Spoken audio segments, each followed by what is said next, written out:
Dia adalah seorang pekerja Injil. Dia melihat pengawas tak melakukan kerja nyata dan memilih tutup mulut.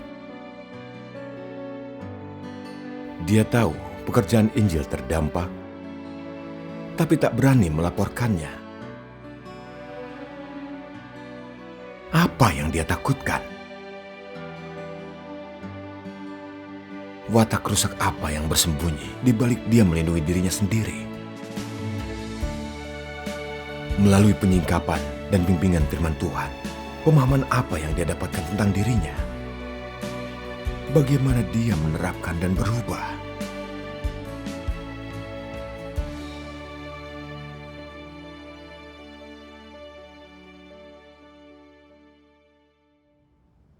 September 2021, aku membagikan Injil untuk gereja. Setelah beberapa saat, aku sadar pengawas pekerjaan Injil tak memikul beban dalam tugas. Dia sudah lama tak menanyakan perkembangan tugas kami. Dia hanya bekerja sekenanya, tak pernah selesaikan masalah nyata. Dia tak membantu atau bermanfaat bagi tugas kami. Tadinya, kupikir karena baru jadi pengawas, dia belum terbiasa. Wajar jika dia bingung pada awalnya. Setelah berlatih, dia akan menguasainya. Namun setelah beberapa saat, itu tak seperti yang kubayangkan. Suatu kali, ada hambatan dalam pekerjaan Injil. Kami menyurati pengawas minta solusi. Namun dalam tanggapannya, tak ada sudut pandang atau saran yang jelas. Dia hanya kirimkan firman Tuhan yang tak berkaitan dengan masalah kami. Menurutku, ini sulit dipercaya. Bagaimana bisa pengawas masa bodoh dalam tugasnya? Dia tak bisa menindaklanjuti pekerjaan. Saat kami mencarinya dan bertanya, dia tak punya sudut pandang atau saran yang jelas. Dia tidak bertanggung jawab. Apa kau sebutkan ini padanya? Awalnya aku ingin bicarakan ini dengannya di pertemuan. Tapi aku punya keraguan. Apa dia akan bilang aku congkak, terlalu menuntut, berniat incar kelemahannya? Jika dia tersinggung dan menyelidiki tanggung jawabku, bukankah itu mencari masalah? Memikirkan ini, aku mengurungkan niatku. Saat kami bertemu, aku mengecilkan masalah ini dan hanya berkata, "Jika kau sempat, tindaklanjutilah pekerjaan kami, dan tolong dilihat apa ada masalah." Namun tak disangka dia berkata, kalian sudah lama melakukan ini, dan lebih memahami prinsip daripadaku. Hasil kalian juga bagus. Aku di sini untuk belajar dari kalian. Lalu, setiap aku minta lebih perhatikan pekerjaan kami, dia selalu mengatakan hal itu. Kupikir, dia tak melakukan kerja nyata dan selalu berdalih. Ini tak menerima kebenaran. Tugas utama pengawas adalah menemukan dan menyelesaikan masalah nyata saudara-saudari dalam tugas dan menindaklanjuti pekerjaan. Benar. Namun, dia tak bisa menemukan atau menyelesaikan masalah. Jadi tak bisa melakukan kerja nyata. Jika ini berlanjut, pekerjaan Injil akan kena dampaknya. Benar. Aku ingin bicarakan ini dengannya lagi, agar dia tahu masalahnya dan memperbaikinya. Namun, aku berpikir lagi. Dulu, aku pernah menjadi pengawas dan diberhentikan karena tak bisa lakukan kerja nyata. Jika terus mengkritik dia akan pikir aku terlalu menghargai status dan merasa tak adil karena tak dijadikan pengawas, jadi mencari-cari masalah. Apa dia akan memandang diriku buruk, lalu memecatku? Sebaiknya lupakan saja. Mungkin dia kurang lama di pekerjaan ini. Mungkin dia akan membaik jika sudah terbiasa. Jadi, aku tak menyinggungnya lagi. Lalu apa yang terjadi? Apa dia berubah? Tidak. Beberapa saat kemudian, kami menemui masalah dalam pekerjaan Injil dan minta bantuan dia. Namun dia mengelak dan membiarkan kami menyelesaikannya sendiri. Di lain waktu, aku mendengarnya berkata, karena tidak memahami tentang perolehan pengikut kami, Saat ditanya pemimpin, dia hanya asal pilih angka untuk dilaporkan. Akibatnya, ada selisih besar dengan angka sebenarnya. Oh, dia tak tahu bahwa ini curang? Apa dia tak takut akan Tuhan? Benar. Aku marah saat mendengar ini. Kami beritahu dia situasi pekerjaan Injil kami setiap bulan, mengingatkan dia untuk membimbing pekerjaan kami. Tapi dia masih tak tahu berapa petobat baru yang masuk gereja dalam sebulan. Dia tak melakukan kerja nyata. Dengan sikap seperti ini, bagaimana dia bisa bertindak sebagai pengawas? Pantas dia tak menemukan masalah. Saat menelaah perilaku itu, aku merasa pengawas ini tak bisa melakukan kerja nyata dan tak cocok jadi pengawas. Ya, Saat itu, aku ingin menulis laporan tentang masalah dia. Tapi, aku berpikir, jika pengawas tahu aku yang melaporkan dia, akankah dia berpikir aku sengaja mencari kesalahannya? Jika dia bicara buruk tentangku pada pemimpin, apa pemimpin akan memecatku? Memikirkan ini, aku mundur lagi. Lalu, ku dengar saudara Liu Xiangyi dari kelompok lain bicara tentang pengawas ini tak pernah memecahkan masalah nyata mereka. Saat diberitahu tentang anggota yang congkak, terobsesi dengan status, sering mencari kelemahan dan mengekang orang lain, juga mengganggu orang yang bertugas. Pengawas itu hanya membiarkannya dan menganggap remeh. Akhirnya, satu-satunya solusi adalah melaporkannya pada pemimpin. jika pengawas ini tak diberhentikan, pekerjaan Injil akan semakin menderita kerugian. Benar sekali. Mendengar Xiangyi mengatakannya, aku merasa bersalah. Aku sudah lama tahu pengawas ini bermasalah. Tapi demi melindungi diri, aku bungkam. Kenapa aku tak bisa terapkan kebenaran dan lindungi pekerjaan gereja? Saat masa teduh, aku membaca firman Tuhan. Tuhan yang Maha Kuasa berfirman, ada juga beberapa pemimpin palsu yang sedikit berkualitas dan mampu melakukan sedikit pekerjaan, yang tahu sedikit tentang prinsip menangani setiap jenis orang, tetapi mereka takut menyinggung orang lain, jadi tidak berani membatasi orang jahat dan anti-Kristus. Mereka hidup berdasarkan falsafah iblis, menjauh dari hal-hal yang bukan urusan pribadi mereka. Mereka tidak peduli apakah pekerjaan gereja efektif atau tidak, atau apakah jalan masuk kehidupan umat pilihan Tuhan dirugikan atau tidak. Mereka menganggap hal-hal seperti itu tidak ada hubungannya dengan mereka.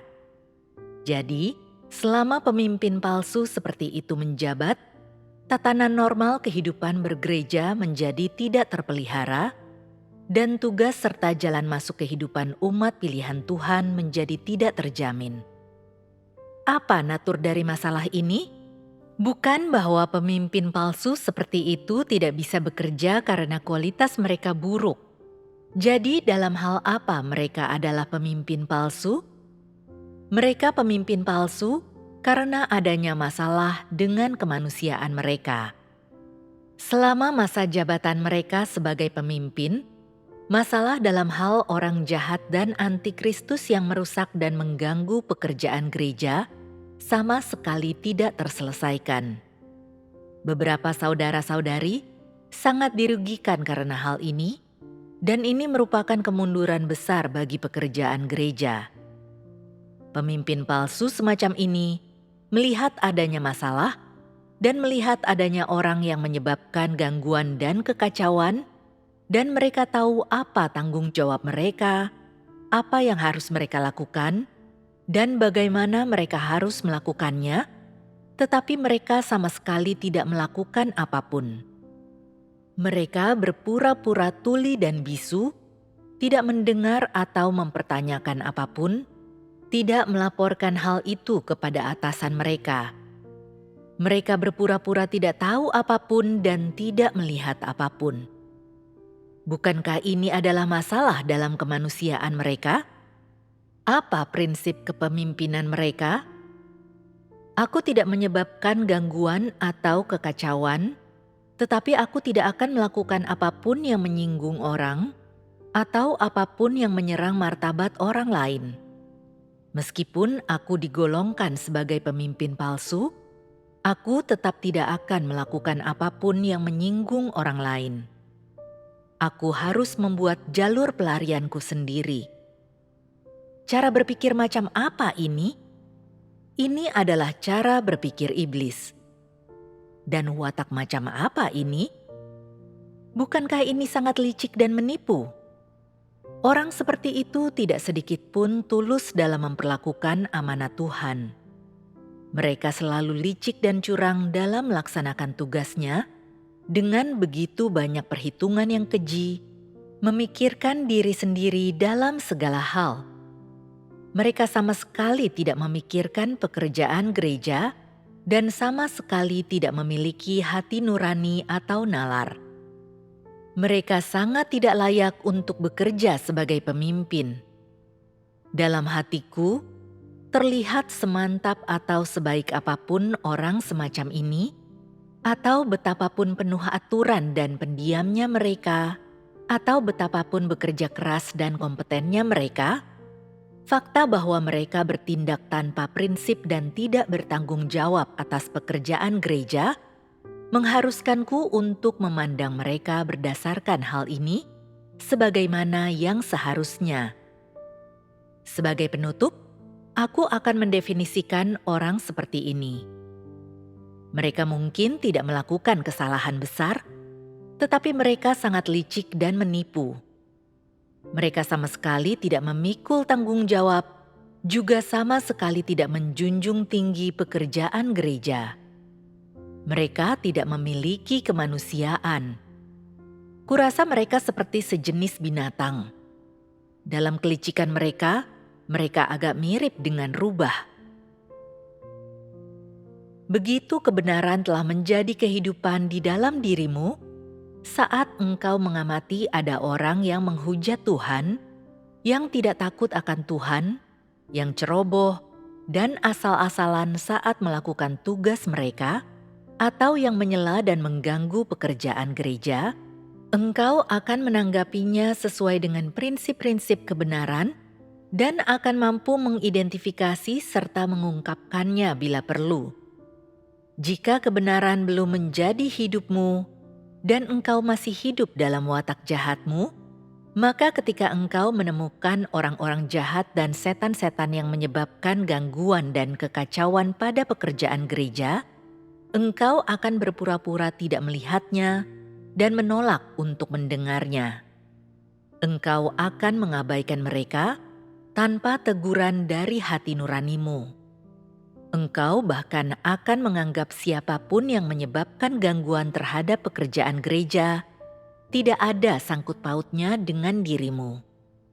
Sebanyak apapun pekerjaan gereja dan kepentingan rumah Tuhan dirugikan, engkau tidak peduli, tidak menengahi, ataupun merasa bersalah.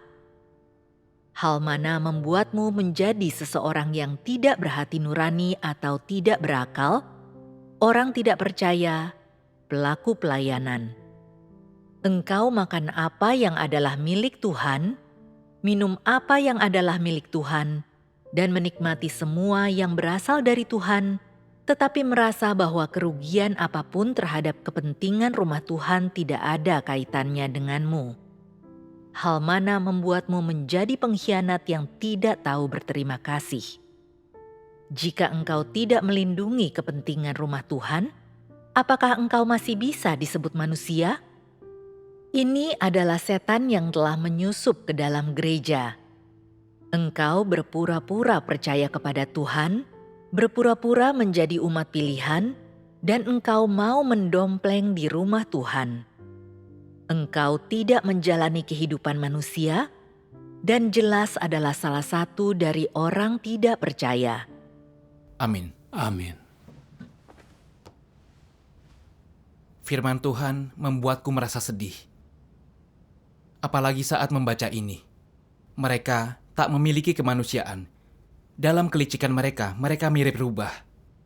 Setan yang menyusup ke dalam gereja dan orang tidak percaya. Watak Tuhan tak menoleransi pelanggaran. Iya. Tuhan sangat membenci orang-orang licik. Tuhan mendefinisikan mereka sebagai orang tidak percaya. Iya. Aku merasa sangat takut dan sangat bersalah. Juga merasa Tuhan menyingkap dan mencelaku secara langsung. Merenungkan perilakuku saat itu, aku sudah melihat jelas pengawas itu tak lakukan kerja nyata dan bekerja sekenanya. Aku ingin bicarakan ini dengannya. Tapi aku terlalu berhati-hati, takut dia akan menyebutku congkak. Jadi aku tak berani bicara. Bahkan saat bicara dengannya, aku selalu tak berani menyebutkan masalah lengkapnya. Bahkan, aku sampai menyemangati dirinya, meski melawan pendirianku, demi melindungi hubunganku dengannya. Lalu, aku putuskan dia, pekerja palsu yang tak bisa melakukan kerja nyata. Dia harus dipindahkan atau diberhentikan. Dan untuk lindungi pekerjaan gereja, dia harus dilaporkan. Namun, aku khawatir dia akan bilang aku mengincar status dan sengaja mempersulit dia. Aku takut dia akan menekanku. Jadi, untuk melindungi diri, aku pura-pura tak tahu dan membiarkan pekerjaan Injil dirugikan tanpa melaporkan apapun.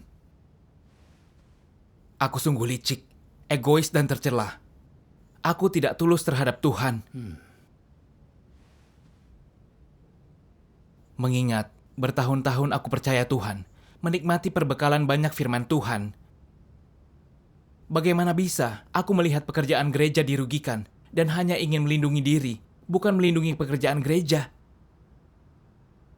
Jika aku laporkan masalah pengawas lebih cepat, dia tak akan menghambat atau menghalangi pekerjaan gereja. Iya. Saat mencela diri, kulihat firman Tuhan.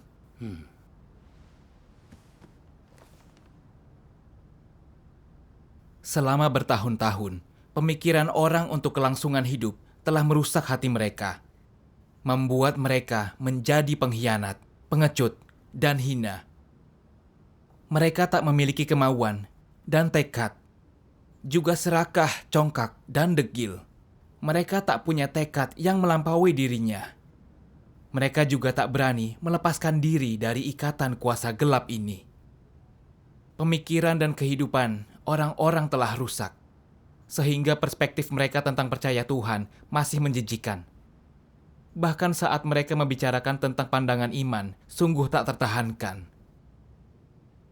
Semua orang pengecut, tak kompeten, hina, serta rapuh. Mereka tak merasa muak akan kuasa kegelapan.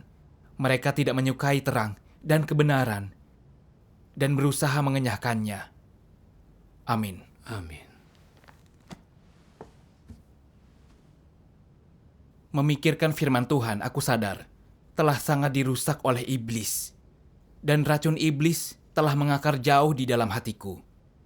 Falsafah iblis, waspada, jangan sampai kau disalahkan. Sedikit masalah lebih baik. Lebih baik cari aman, dan paku yang menonjol akan dipalu. Falsafah iblis itu telah menjadi naturku dan pedoman yang kupatuhi dan kuat menguasaiku. Membuatku bersikap egois dalam ucapan dan tindakanku. Aku bahkan hanya menonton saat pengawas tersebut menunda dan merugikan pekerjaan gereja. Aku pura-pura bodoh, menahan lidah, dan tak melindungi pekerjaan gereja. Aku tanpa sadar memihak iblis dan melayani sebagai kaki tangannya. Tuhan jijik terhadapku. Iya. Falsafah duniawi ini adalah kebohongan yang digunakan iblis untuk menyesatkan orang. Hidup dengan falsafah itu, aku hanya akan menjadi makin licik, jahat, dan egois. Iya. Untuk melindungi kepentingan sendiri, aku waspada terhadap Tuhan dan orang-orang. Apapun kekacauan yang menimpa gereja, aku tetap tak peduli dan apatis. Aku tidak menerapkan kebenaran. Tugasku pun tak dipenuhi. Aku tak punya hati nurani atau martabat. Tanpa bertobat, aku akan dibenci dan disingkirkan Tuhan. Benar. Makin dipikir, makin aku menyesal. Aku merasa telah dirusak iblis sampai tak punya kemanusiaan. Aku membenci diriku. Namun aku juga bertekad menerapkan kebenaran. Aku tak bisa terus bersikap salah. Aku harus perhatikan kehendak Tuhan dan segera melaporkan masalah pengawas itu. Ya. Kemudian, aku laporkan masalah pengawas tak lakukan kerja nyata kepada pimpinan. Kau lepas dari pengaruh jahat iblis dan bisa menerapkan kebenaran. Syukur kepada Tuhan. Setelah mengirim laporan, aku merasa beban berat terangkat dari pundakku. Namun, setelah 2 atau 3 hari, pemimpin masih belum menanggapi, dan keraguanku mau tak mau kembali. Akankah pemimpin membacanya dan berpikir aku mengincar status atau mencari-cari kesalahan? Apa dia akan menyebutku pelaku kejahatan? Jantungku berdebar kencang saat memikirkannya. Jadi kau masih waspada. Iya, Jadi bagaimana kau mencari dan menyelesaikan keadaan ini? aku membuka diri kepada Xiang Yi tentang keadaanku. Dia berkata, "Kau menyangkal kebenaran Tuhan dan fakta, bahwa di rumah Tuhan kebenaran berkuasa?" Kemudian, dia membacakan sebuah firman Tuhan.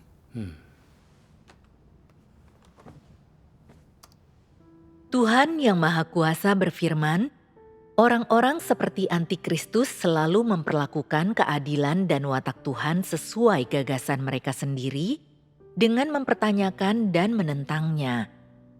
Mereka berpikir bahwa Tuhan itu adil hanyalah sebuah teori. Apa benar ada yang namanya keadilan di dunia ini? Selama bertahun-tahun aku hidup, belum pernah sekalipun aku menemukan atau melihatnya. Dunia ini sangat gelap dan jahat. Orang-orang jahat dan para setan hidup makmur, hidup penuh dengan kepuasan. Aku belum pernah melihat mereka mendapatkan apa yang pantas mereka terima. Aku tak bisa melihat di mana keadilan Tuhan dalam hal ini. Aku bertanya-tanya, apakah keadilan Tuhan itu benar-benar ada? Siapa yang pernah melihatnya? Tak seorang pun pernah melihatnya, dan tak seorang pun bisa membuktikannya. Inilah yang mereka pikirkan dalam hati mereka. Mereka tidak menerima semua pekerjaan Tuhan, semua firman-Nya, dan semua pengaturannya atas dasar keyakinan bahwa Dia adalah adil, melainkan selalu meragukan dan menghakimi, selalu penuh dengan gagasan, yang berarti mereka tidak pernah mencari kebenaran untuk menyelesaikannya. Antikristus percaya kepada Tuhan selalu dengan cara seperti ini. Apakah mereka memiliki iman yang benar kepada Tuhan? Tidak. Antikristus selalu mempertahankan sikap ragu-ragu dalam hal keadilan Tuhan. Sebagai contoh, ketika suatu masalah muncul dalam pekerjaan gereja, separah apapun kesalahannya, apapun akibatnya, reaksi pertama antikristus adalah membersihkan diri mereka dari kesalahan dan melemparkan kesalahan itu. Agar tidak perlu bertanggung jawab, mereka bahkan akan mengalihkan perhatian orang dari diri mereka, mengatakan beberapa hal yang terdengar benar dan bagus, dan melakukan sesuatu yang dangkal untuk menutupi yang sebenarnya tentang masalah itu. Pada waktu-waktu biasa, orang tidak dapat melihat hal ini, tetapi ketika sesuatu menimpa mereka, keburukan antikristus pun tersingkap. Seperti seekor landak, dengan semua duri berdiri tegak, mereka melindungi diri mereka sendiri dengan sekuat tenaga, berharap tak perlu memikul tanggung jawab apapun. Sikap macam apa ini? Bukankah ini sikap yang tidak percaya bahwa Tuhan itu adil? Mereka tidak percaya bahwa Tuhan memeriksa semuanya atau bahwa Dia itu adil. Mereka ingin menggunakan cara mereka sendiri untuk melindungi diri mereka. Mereka yakin, jika aku tidak melindungi diriku sendiri, tak seorang pun akan melakukannya. Tuhan juga tidak bisa melindungiku. Mereka mengatakan Dia adil, Tetapi ketika orang menghadapi masalah, apakah dia benar-benar memperlakukan mereka dengan adil? Sama sekali tidak. Tuhan tidak melakukan hal itu. Ketika dihadapkan dengan masalah atau penganiayaan, mereka merasa tidak dibantu dan berpikir, "Jadi di manakah Tuhan?" Manusia tidak bisa melihatnya atau menyentuhnya. Tak seorang pun bisa membantuku. Tak seorang pun bisa bersikap adil terhadapku dan memastikan keadilan ditegakkan. Mereka menganggap satu-satunya cara untuk melindungi diri mereka adalah dengan cara mereka sendiri, karena kalau tidak, mereka akan dirugikan, diintimidasi, dan dianiaya. Dan rumah Tuhan pun tidak terkecuali dalam hal ini. Mereka hanya memedulikan pengejaran mereka sendiri akan gengsi dan status, dan sama sekali tidak melakukan apapun untuk menjunjung tinggi pekerjaan gereja. Terhadap siapapun yang melakukan hal buruk dan merugikan kepentingan rumah Tuhan, mereka tidak menyingkapkan atau melaporkannya, melainkan bertindak seolah-olah mereka tidak melihatnya. Jika melihat prinsip mereka dalam menangani berbagai hal dan perlakuan mereka terhadap apa yang terjadi di sekitar mereka, apakah mereka memiliki pengetahuan tentang watak adil Tuhan? Apakah mereka memiliki iman? Mereka tidak memilikinya. Tidak memiliki di sini bukan berarti mereka tidak memiliki kesadaran akan hal ini, melainkan mereka selalu mempertanyakan watak adil Tuhan di dalam hati mereka. Mereka tidak menerima, juga tidak mengakui bahwa Tuhan itu adil. Amin. Tuhan mengungkapkan natur antikristus itu sangat licin dan licik. Mereka mengamati semua hal dan orang dengan wawasan mereka, mendekati masalah dengan sikap curiga. Mereka tak percaya kedaulatan Tuhan, bahwa Tuhan mengawasi segalanya, apalagi bahwa watak Tuhan itu benar. Jadi, saat melihat sesuatu yang merugikan pekerjaan gereja, mereka selalu melindungi diri dan kepentingan pribadi, tak menerapkan kebenaran. Seolah-olah jika tak berhati-hati, mereka akan ditekan dan dihukum. Aku serupa dengan antikristus. Aku tak percaya kebenaran Tuhan atau kebenaran dan keadilan berkuasa di rumah Tuhan. Aku lihat pengawas tak lakukan kerja nyata, tapi terlalu khawatir dan takut melapor. Bahkan saat akhirnya berani menulis laporan, karena tak punya pemahaman yang benar tentang kebenaran Tuhan.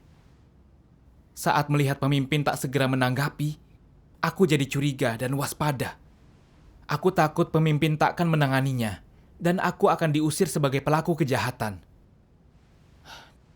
Aku benar-benar licik. Aku tak punya iman kepada Tuhan.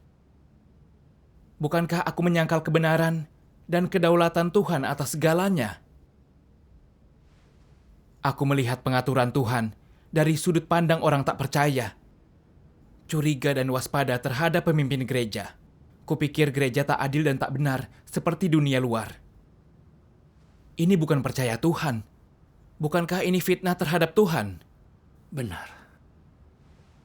Lalu, aku teringat firman Tuhan.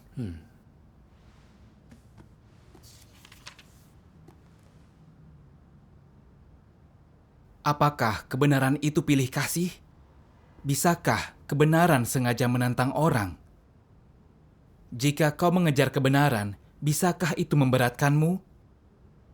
Jika kau menegakkan keadilan, akankah keadilan menjatuhkanmu? Jika cita-citamu mengejar kehidupan, dapatkah kehidupan menghindarimu?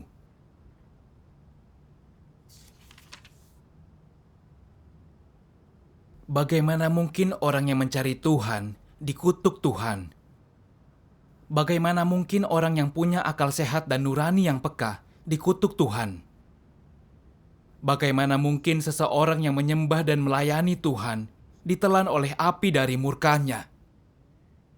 Bagaimana mungkin orang yang bersuka cita karena menaati Tuhan ditendang dari rumah Tuhan? Bagaimana mungkin orang yang begitu mengasihi Tuhan hidup dalam hukuman Tuhan? Mana mungkin orang yang meninggalkan segalanya untuk Tuhan ditinggalkan tanpa apa-apa? Amin. Amin. Ya, esensi Tuhan itu benar dan setia. Kebenaran yang Tuhan ungkapkan adalah untuk diterapkan manusia. Menerapkan kebenaran serta melindungi pekerjaan gereja tentu saja positif dan memenuhi perkenanan Tuhan. Khususnya, melaporkan dan menyingkap para antikristus, pemimpin dan pekerja palsu, memenuhi perkenanan Tuhan serta perbuatan yang baik. Ya.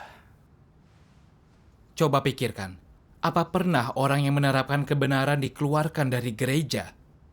Apa ada orang yang mengejar dan mencintai kebenaran disingkirkan oleh Tuhan? Tidak. Sebaliknya, orang yang menerapkan kebenaran bukan hanya tidak dikucilkan, tapi menerima perlindungan dan rasa hormat dari saudara-saudari mereka. Ya.